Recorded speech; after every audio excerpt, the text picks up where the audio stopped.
ពីលចិត្តរឹកស្យាអត្រាប្រណី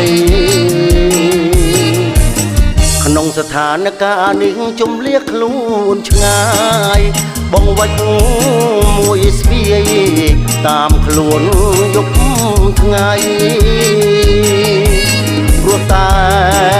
សង្គ្រាមចោលសៀមអប្រិយចង់ប្លន់ទឹកដីគេពីដូនតាសំដេចម៉ែកតេងព្រឹក